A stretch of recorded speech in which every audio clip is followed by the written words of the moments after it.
Shalom, senang bisa berjumpa kembali dengan Bapak Ibu dan Saudara semuanya. Firman Tuhan malam hari ini saya beri judul Nasihat ketika menghadapi masalah dan pergumulan hidup.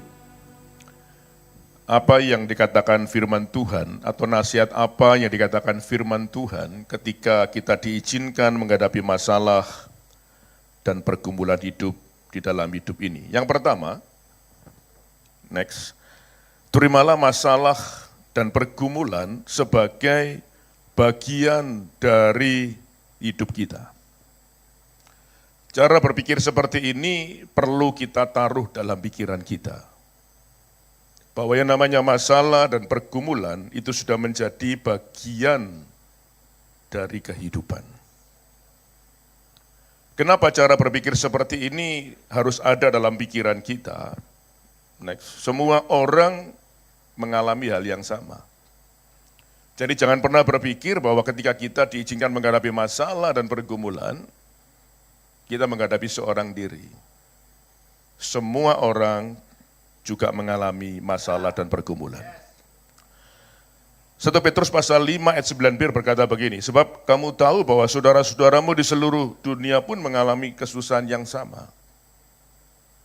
Jadi semua orang mengalami masalah dan pergumulan. Memang masalah dan pergumulannya berbeda-beda.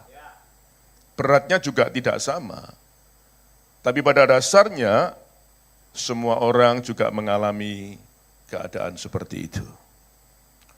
Saudara, hidup ini saya umpamakan seperti satu paket. Kita diciptakan oleh Tuhan, kita dilahirkan oleh orang tua kita, dan kita harus siap menghadapi apapun. Bahkan hidup ini kita nggak bisa memilih. Tuhan, saya nggak apa-apa, mau menghadapi masalah itu karena saya merasa mampu. Tapi yang ini saya nggak mau karena saya nggak mampu, nggak bisa. Bisa kecil, bisa sedang, bisa besar, kita harus siap menghadapi. Dan saya percaya, karena kita orang percaya, apapun yang Tuhan izinkan terjadi dalam hidup kita, kita menghadapi bersama dengan Tuhan. Siapa percaya kita menghadapi bersama dengan Tuhan? Tepuk tangan dulu bagi Tuhan yang luar biasa. Jadi kita nggak pernah sendirian, semua orang mengalami yang sama. Kalaupun kita diizinkan menghadapi masalah dan pergumulan, Tuhan ada bersama-sama dengan kita. Next. Kalau kita bisa menerima masalah dan pergumulan sebagai bagian dari hidup kita, maka yang keluar dari mulut kita adalah ucapan syukur. Tapi kalau kita nggak bisa menerima, maka sebaliknya, reaksi kita bisa mengomel, bahkan bisa marah-marah. Tapi Pak, nggak mudah bagi saya ketika diizinkan menghadapi masalah dan pergumulan, disuruh bersyukur. Justru rahasianya di sini. Ketika kita diizinkan menghadapi masalah dan pergumulan, kita masih bisa bersyukur, itu tandanya kita masih percaya bahwa Tuhan akan menyatakan kebaikannya dalam hidup kita. Tapi kalau reaksi kita salah, kita nggak bisa menerima, kita ngomel, protes, marah-marah, itu berarti kita sedang menyetop kebaikan Tuhan terjadi dalam hidup kita. Saya punya 2 anak, dua-duanya laki-laki. Yang pertama saya beri nama Yefta, yang kedua saya beri nama Yafet. Jemaat bingung, kadang-kadang bolak-balik hurufnya sama, bisa salah. Ada yang protes, Pak, kok cari nama bisa bolak-balik katanya. Kalau ngomong-ngomong, Bapak punya anak ketiga laki-laki, Bapak kasih nama siapa? Fayat, saya bilang gitu. Terus pasti bulet, Pak. Biasa anak laki-laki, remaja suka main game. Ya, ini kejadian untuk anak saya 17 tahun yang lalu ketika dia usia 14 tahun, SMP. Rumah kami di Citraland, dia bilang, Pak, boleh nggak hari Minggu aku mau main di warnet di Supermall. Tidak jauh dari Citraland, paling 10 menit. Boleh, asal jangan sering-sering, jangan lama-lama. Kadang banyak orang misu-misu dan sebagainya, merokok, begitu. Iya Pak, nanti tolong diantar Pak. Oke, Tapi jangan lupa Pak, lupa apanya? Yefta saya tanya, lupa sangunya Pak, dia bilang. Kamu mau sanggup berapa? Ini 17 tahun yang lalu ya, 50.000 aja Pak. Nanti tak buat main, sisanya tak buat makan. Oke, saya antar sampai Supermall, dia bilang, Pak ada yang lupa. Lupa apanya ya? Sangunya Pak, dia bilang. 50.000 aja Pak, untuk main sisanya untuk makan. Saya orang tua yang suka bermain-main dengan anak, kemudian saya keluarkan dompet saya, dan saya keluarkan uang 30.000. Saya bilang, Yef, Bapak minta maaf hari ini nggak bisa kasih kamu 50. Adanya cuma 30. Gimana? Ketika uang 30.000 saya keluarkan, wajahnya tidak berubah. Penuh sukacita tetap, tersenyum, dia maju ke depan, diambil uang itu, dan dia bilang, gak apa-apa, dengan 30.000 ini aja aku sudah thank you. Tetap tersenyum, tetap sukacita. Dan dia pergi meninggalkan saya yang bingung, cukup enggak. Ini ngetes bingung ya ini saudara. Akhirnya dia hilang, ya belok, hilang dia. 2 bulan kemudian, dia datang lagi kepada saya, Pak liburan panjang. Boleh main di warnet lagi enggak Pak? Ya enggak apa-apa. Dia berharap dan ingin dapat 50.000. Dia dapatnya 30.000. Dia enggak protes. Dia enggak marah-marah sama saya.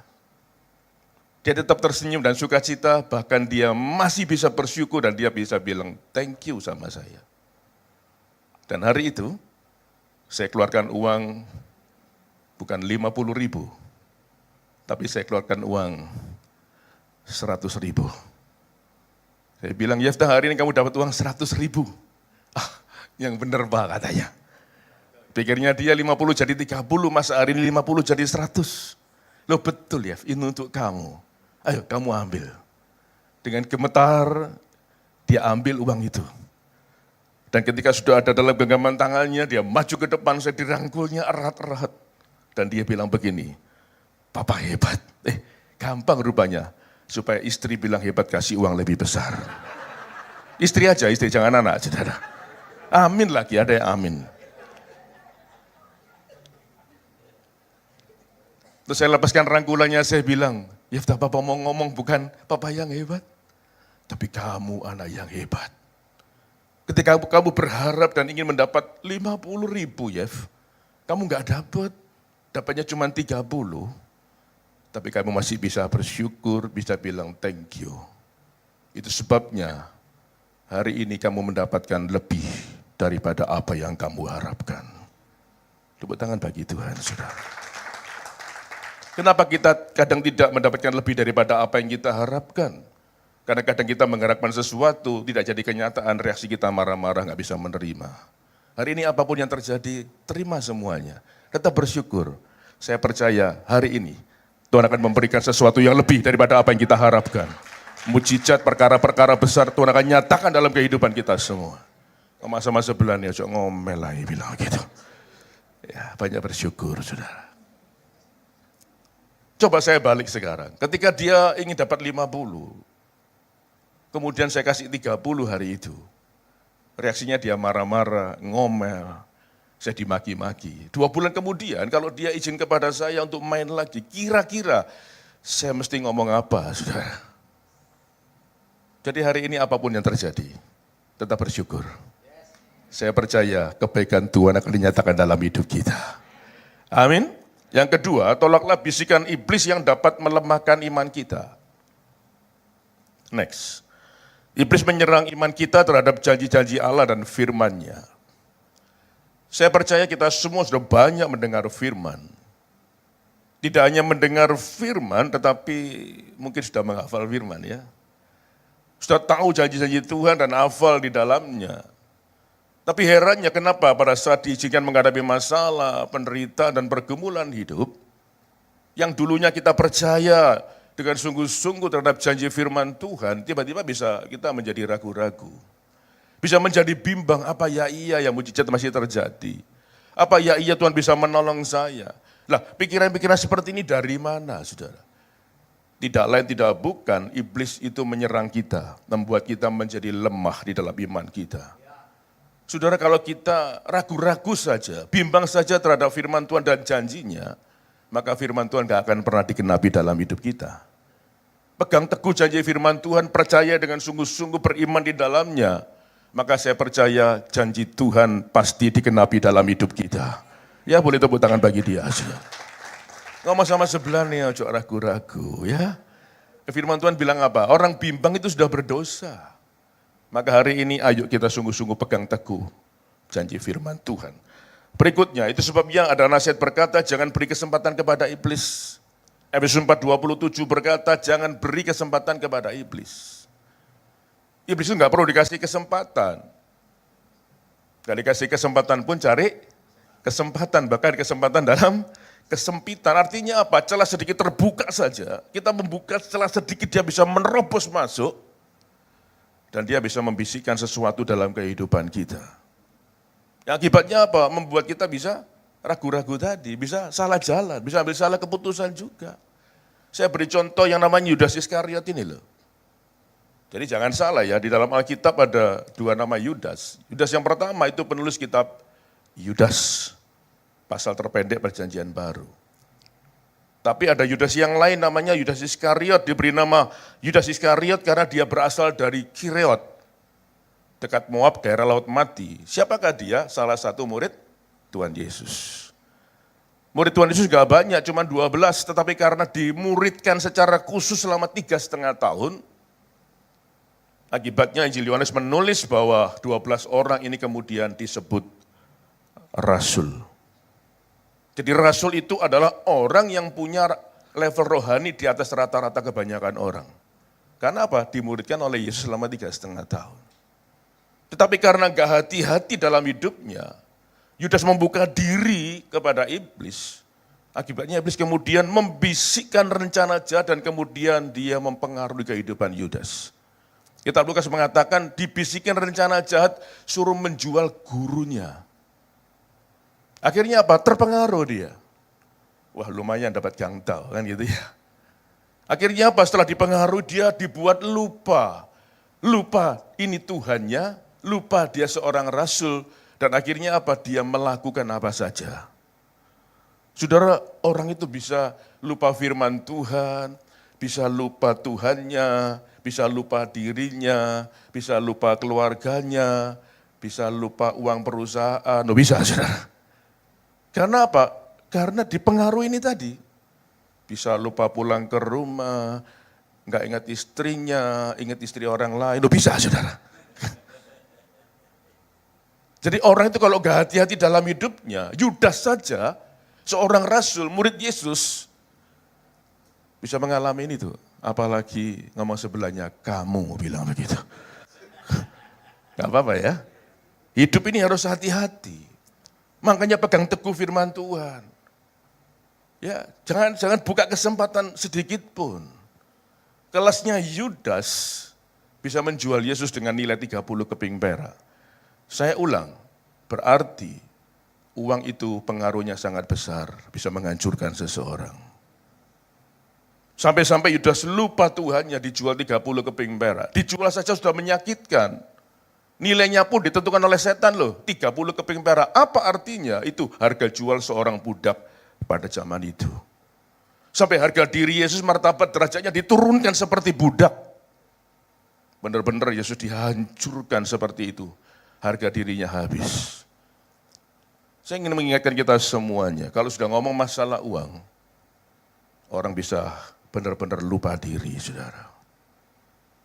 Ya, zaman semakin sulit, ekonomi semakin tidak mudah, usaha juga nggak gampang. Makanya saya ingin sedikit mengutip bahwa banyak muncul bisnis investasi bodong. Saya mau ingatkan kita semuanya, ya. Berapa banyak orang kemudian dipengaruhi oleh si jahat ingin cepat menjadi kaya, akhirnya masuklah dia ke robot trading misalnya, ya. Sekarang anak seorang gembala di penjara di Jakarta. Ya. Robot trading Fahrenheit. Saya punya kelompok jalan pagi, itu bosnya net 89, 5 triliun orangnya lari ke Kamboja. Dan belum lagi korban-korban yang lain. Kadang orang masih nggak kapok. Karena apa? Merasa dikasih bunga besar. Kok bunga besar yang dia pikirkan? Loh, perusahaannya kan nggak jelas, kantornya di mana nggak tahu, bosnya siapa juga nggak pernah berjumpa, kok ya percaya hanya karena bunga. Ya, ada teman-teman berani menjual rumahnya, diinvestasikan, akhirnya nggak punya rumah. Ada yang berani menggalang dana, dikasih bunga lebih besar dari bank, nanti dia masukkan ke investasi bodong-bodong, katanya dia cuan, akhirnya ya tanggung jawablah dia. Saudara masih ingat 2005 muncul Swiss Cash? 1 bulan bunga 15%, mana mungkin saudara. Orang berpikir 7 bulan balik modal, sesosok 5%. Loh, kok ya percaya itu loh 15% sebulan. Kemudian muncul lagi 3M, MMM. Manusia membantu manusia, habis juga bunganya 30% sebulan. Berubah artinya menjadi manusia membantai manusia. Saudara tahu Swiss Cash itu buka 2005, 2007 tutup, itu uang Indonesia di bawah 14 triliun. Kata Krishna Yanaya, ya almarhum. Korbannya ya nggak jauh-jauh lah. Saudara maaf loh ya, yang suka ngajak kita gitu-gitu pasti orang dekat kita. Yang gampang-gampang menipu kita pasti orang yang kenal dengan kita. Sudah pasti, makanya kita perlu hati-hati, tapi nggak boleh menyalahkan. Tetap kesalahan adalah dirinya sendiri karena keputusan di tangannya sendiri. Jangan nyalahkan siapa-siapa. Kalau kamu bilang aku nggak mau ya sudah kan selesai. Jadi kalau gara-gara dia aku diajak, enggak, keputusan tetap di tangan kita. Jadi saya mau ingatkan hari ini, di masa-masa sulit kita perlu berhati-hati. Ya, kamu sebelah, masa gak kapok bilang gitu. Banyak yang kena, saya punya teman, aduh berat sekarang hidupnya, karena habis-habisan. Ada satu teman kena sampai 200 miliar, saudara. Habis beneran. Kenapa? Kadang-kadang itu seperti judi. Menang panas, kalah juga, maaf loh saudara ya, panas. Akhirnya ambil uang utangan, bunga besar, wis ditombokno kabeh. Siapa tahu ini menang balik, ya ternyata habis juga. Jadi ini jebakan setan semuanya, makanya kita perlu berhati-hati. Kenapa saya masukkan poin ini? Karena memang pencobaan terbesar kita semua adalah mamon. Musuhnya Yesus siapa? Mamon. Jadi perlu hati-hati dalam masalah keuangan. Kalau ada orang ngomong begini, enggak Pak, saya enggak kalah. Maksudnya, itu kan cepet-cepetan itu semua. Saya menang kok Pak. Udah tak tarik duluan saya keluar, saya menang. Maaf loh saudara ya. Di pelajaran Crown Ministry mengenai freedom, financial freedom. Orang seperti itu enggak pernah menang. Karena apa? Yang dibawa adalah tangisan orang lain. Yang dibawa apa? Penderitaan orang lain. Dia nggak pernah menang. Dia tahu itu bisnis cepet-cepetan, dia mentas tapi yang dibawa hancur semua. Berarti itu adalah tangisan orang lain. Oma sama sebelah nih, wis ojo diulangi mana, bilang begitu. Jangan berbuat dosa lagi. Ya, yang ketiga, hadapilah masalah dan pergumulan hidup dengan berdoa. Next. Saya percaya kalau kita menghadapi masalah dan pergumulan, kita berdoa, pasti ada petunjuk. Katakan amin. Coba lihat Musa, peristiwa di Mara Keluaran 15, 22, 27. Musa memimpin bangsa Israel berjalan di padang gurun sur 3 hari nggak dapat air. Bolak-balik ketemu nggak ada airnya, itu fata morgana. Sampailah kemudian barisan terdepan melihat ada air. Wih, teriak-teriak mereka kegirangan dan benar ternyata itu air sungguhan. Mereka berlomba-lomba mendekatinya, pertama-tama mereka apa? Meminumnya. Ketika mereka mencoba meminumnya, wih ternyata air itu pahit. Air memang tidak ada rasanya, memang tidak berwarna, tapi kalau diminum pahit ya nggak bisa diminum. Maka 2-3 juta orang ini marah-marah. Siapa yang dimarahi? Musa. Izinkan saya memposisikan Musa hari itu mengalami masalah yang berat, dimarahi 2-3 juta orang. Dimarahi satu orang yang muangkel ya, sakit hatinya tuh di sini gitu ya. Ini dimarahi Musa kejepit. Akhirnya ada ayat berkata begini, ketika Musa mengalami keadaan seperti itu, Musa berseru-seru kepada Tuhan. Dia memilih apa? Berdoa dan minta pertolongan kepada Tuhan daripada marah juga. Saya nggak sebelah nih, aja ngamuk anta, bilang gitu. Musa memilih berseru-seru, dan ketika dia berseru-seru, kalau kita baca di situ, Tuhan memberi petunjuk. Lu jelas itu ayatnya. Petunjuknya sederhana, Tuhan berkata begini, Musa kamu tenang ya. Kamu lihat di sana ada sepotong kayu. Kamu lihat Musa? Iya Tuhan, aku melihatnya. Kamu ambil kayu itu dan lemparkan ke sumber mata pahit yang pahit itu. Ketika kamu melemparnya, percayalah, aku menyertai dengan kuasaku. Begitu kayu itu masuk di dalamnya, air yang pahit akan berubah menjadi manis rasanya. Kemudian Musa mengambil kayu itu, dilemparkannya, dan benar saudara. Begitu kayu itu masuk di dalamnya, air yang pahit berubah menjadi manis rasanya. Ngomong-ngomong, ini bukan kayu manis. Yang kita bisa beli di ban cintong atau ban centong, ban sentong, enggak. Ini kayu biasa, enggak ada harganya, enggak ada nilainya. Kalaupun ada orang lewat ketemu dipakai kayu bakar kira-kira gitu. Tapi Tuhan bisa pakai kayu itu menolong Musa membuat air yang pahit menjadi manis. Saya mau tanya sekarang, kalau enggak ada kayu, cuma ada batu, Tuhan bisa pakai batu enggak? Kalau enggak ada kayu, enggak ada batu, cuma ada daun, Tuhan bisa pakai daun enggak? Saya beritahu hari ini, artinya apa? Ketika kita menghadapi keadaan yang sulit, kalau kita berseru-seru kepada Tuhan, Tuhan bisa pakai apa saja untuk menolong kita sampai kita menemukan jalan keluar yang terbaik dalam hidup kita. Tepuk tangan dulu bagi Tuhan.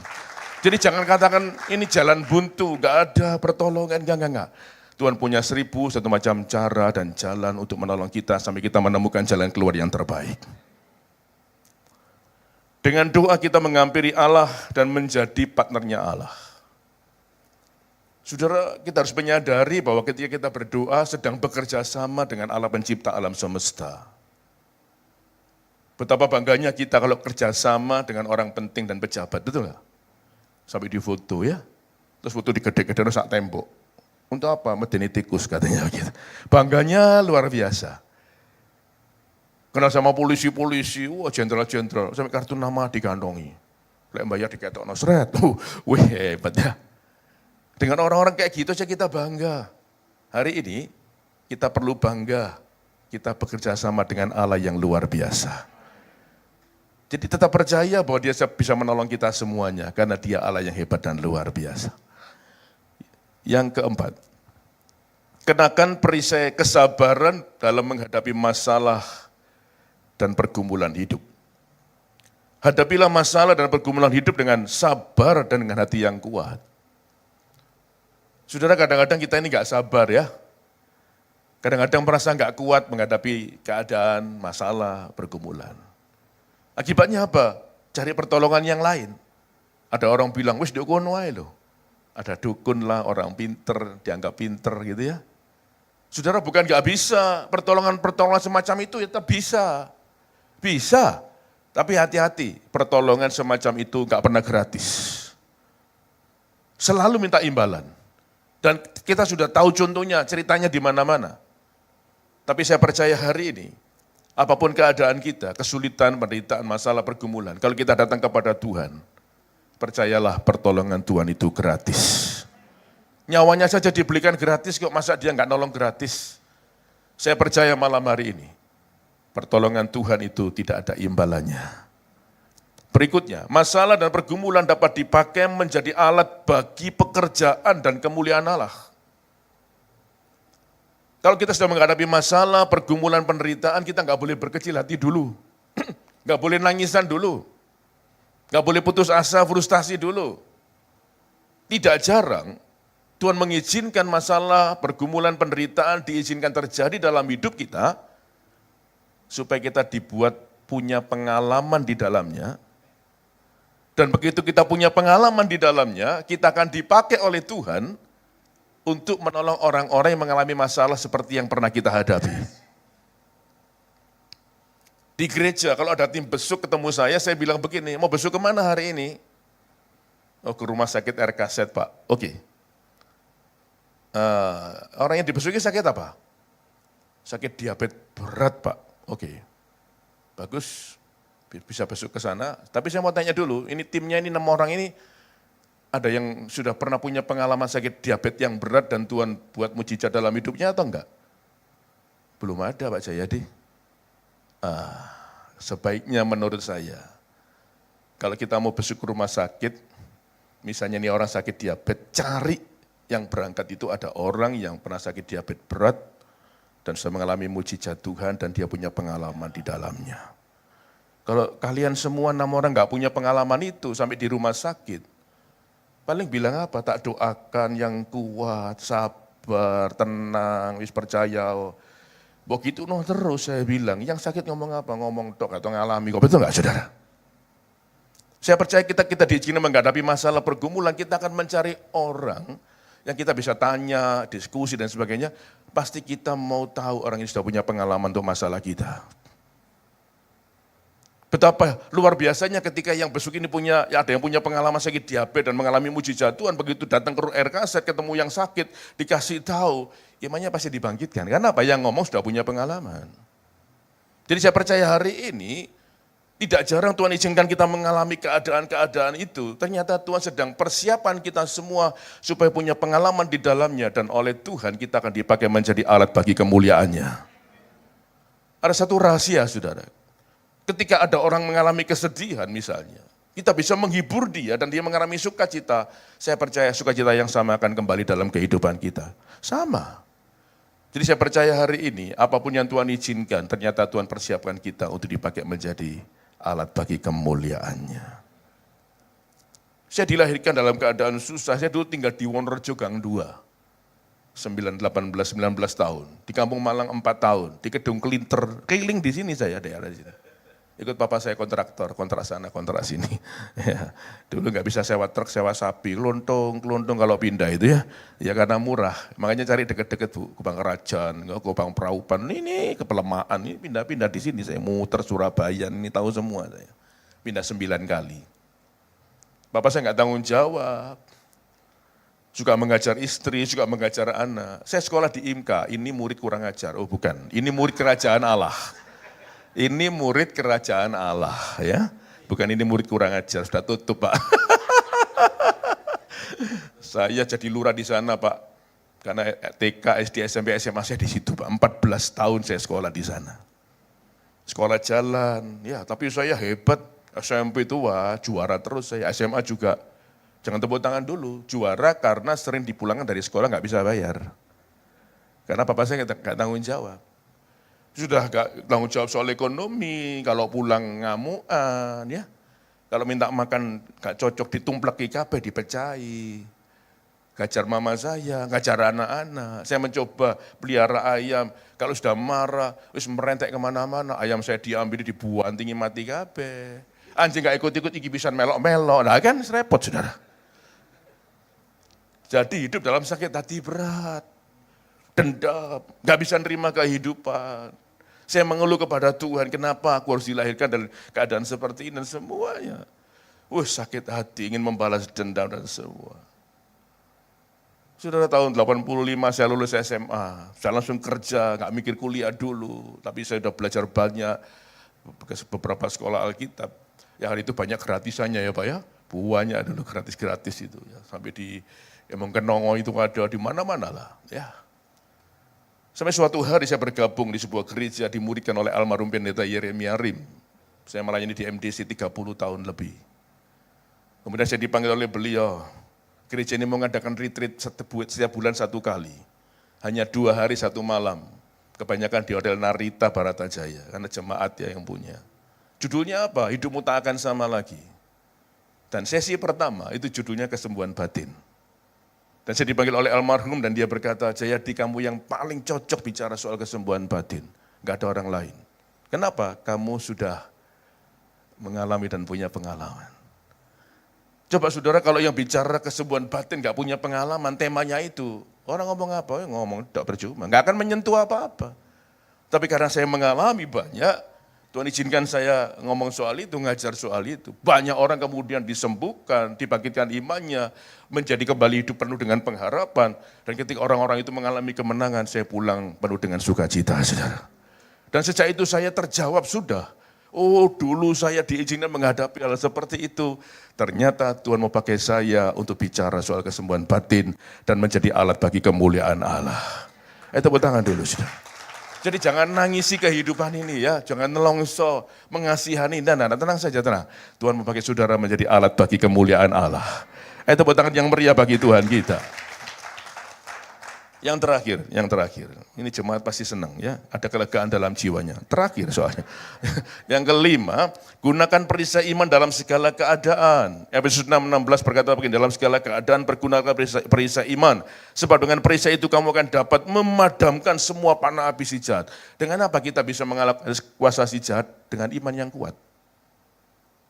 Makanya iman itu perlu diperkuat dan harus tetap muncul dalam kehidupan kita. Bagaimana kita bisa menang kalau kita nggak punya iman yang kuat? Saya tanya jemaat gini, kamu kok, kadang-kadang saya lihat kamu itu ya, kok gampang jatuh. Kenapa sih memangnya? Iman kamu itu ada di mana? Dia bilang nggak tahu Pak, itulah Pak iman saya nggak tahu, kadang di atas, di bawah, kadang di samping, kadang di belakang katanya. Loh kalau iman kamu kayak gitu ya, masalah itu datangnya mendadak. Kamu kalau nggak punya iman yang kuat, bukan kamu keluar sebagai pemenang, kamu pasti dihancurkan. Kamu dikalahkan, saya bilang. Nah, sekarang bagaimana caranya supaya iman kita bisa muncul dan tetap kuat? Roma 10:17 berkata, jadi iman itu apa? Timbul dari pendengaran, dan pendengaran oleh firman Kristus. Kalau kita mau punya iman yang kuat dan terus muncul, kita harus menyediakan waktu lebih banyak untuk mendengar firman, membaca firman, dan merenungkan firman. Saudara, orang itu bisa punya waktu lebih untuk perkara yang lain. Tapi nek suruh baca firman, wangel. Dulu ya banyak orang ke gereja bawa Alkitab tebel-tebel itu loh Pak ya. Buku ya, sekarang kan jarang ya. Ada ibu protes sama saya, Pak baca firman itu berat Pak. Maksudnya Bu? Ya apa sih Pak, buku segini tebel loh Pak, nono gambar ya Pak. Jadi ngantuk aku Pak, kira komik ta, saya bilang gitu. Tapi nggak apa-apa Pak, ada nilai plusnya. Apa Bu? Gini Pak, kalau malam saya nggak bisa tidur Pak. Saya turun Pak, baca firman, ngantuk saya Pak. Pak tidur di malahan. Saudara, orang bisa punya waktu yang lain. Nah, coba laki-laki nonton bola, kuat ya Pak ya? Sampai diganjil biting bareng. Kacang kuaci, metu habis, pokoknya kopi sampai kental-kental 3 slot. Nggak tahu sekarang ini masih hobi nggak ke pasar Atum. Ya, dulu saya kalau nganter istri saya, kuapok-kapok dengul sampai kotean. Muter, nawar baju loh, cuma bola balik. Wis muter waduh, emangnya nek payu ya. Tak tambah titik mana, balik lagi loh, ya apa sih?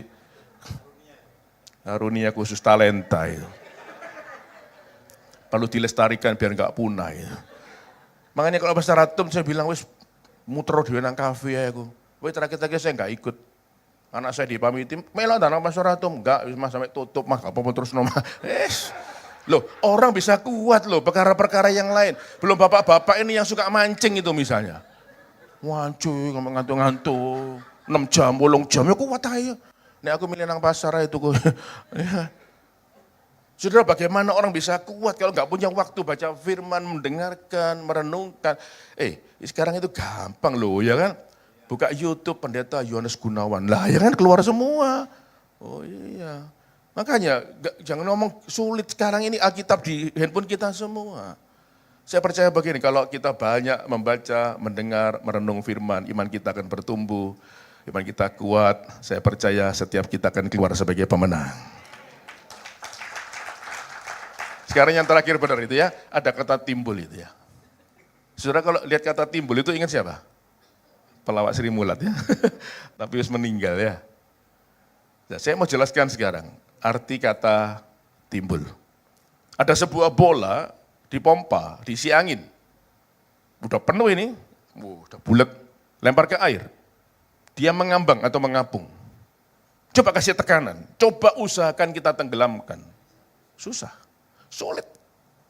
Ya mungkin tenggelam sedikit, begitu tekanan bleset, bola itu keluar, buk, dan kembali timbul di atas permukaan air. Coba bolanya dikempesin, anginnya dikeluarin, benar-benar kempes. Lemparkan ke air, ya tetap mengambang dia, tetap mengapung. Tapi coba kasih tekanan, nggak usah berat-berat, sedikit saja. Bola itu pasti tenggelam. Hidup itu kalau nggak ada isinya, tekanan sedikit apapun bisa menenggelamkan kehidupan kita. Tapi kalau ada isinya, apapun tekanannya, apapun masalahnya, kita akan tetap keluar, timbul kembali, dan keluar sebagai pemenang. Tuhan memberkati, mari kita bangkit berdiri bersama-sama.